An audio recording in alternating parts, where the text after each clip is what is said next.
నాకు మన రెండోసారి కరోనా వచ్చింది. మీ అందరి ముందు చెప్తాను, 1 డే లేట్ అయితే చచ్చిపోయేవాడు నేను. ఈ రోజు మేము ఎదురుండేవాడిని కాదు. అన్ని హాస్పిటల్స్ ఫోన్ చేశాను, ఎక్కడా రూములు లేవు. అపోలో కూడా ఫోన్ చేశాను. పాపం డాక్టర్ సుబ్బారెడ్డి గారు, సార్ పెద్ద పెద్ద వాళ్ళకు రూములు లేవు సార్, హాస్పిటల్ ఫుల్ అయిపోయింది, మేమేం చేయలేము సార్ అన్నారు. మాట రావట్లేదు, ఏమైపోతారన్న భయం. నాకు కరోనా, మా భార్య కరోనా, నా కొడుకు కరోనా, ఇంటిల్ల పాది కరోనా. హీరో గారు ఫోన్ చేద్దామంటే ఆయనకప్పుడే కరోనా స్టార్ట్ అయింది. హీరో హరిహర వీరమ్మలు ఎవరికి చేయాలో అర్థం కాలేదు. చిరంజీవి గారు ఫోన్ చేశారు.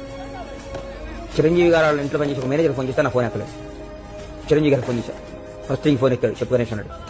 అన్న ఇది పరిస్థితి అన్న, మాట్లాడలేదు. ఫోన్ పెట్టేశాడు. 2 నిమిషాలు ఫోన్ వచ్చింది. డైరెక్ట్ అపోలోకి వెళ్ళాను. 10 మంది డాక్టర్ల కోసం ఇచ్చేసారు. టెస్టులు చేశారు. నిమిషంలో నాకు రెమ్డెసివిర్ ఎక్కించారు. 1 minute లో 80% లంగ్ అంతా డ్యామేజ్ అయిపోయింది. 1 day లేట్ అయితే చచ్చిపోయాడు సార్ అన్నారు.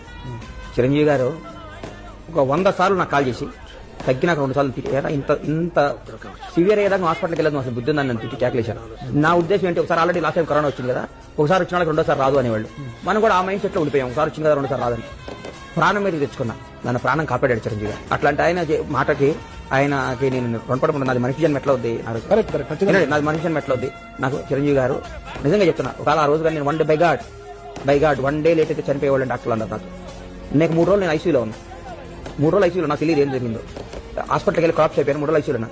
చిరంజీవి గారు ఒక 100 సార్లు ఫోన్ చేసి ఫాలో అప్ చేసి నేను తగ్గేదాకా నన్ను కేర్ చేసి పంపించారు.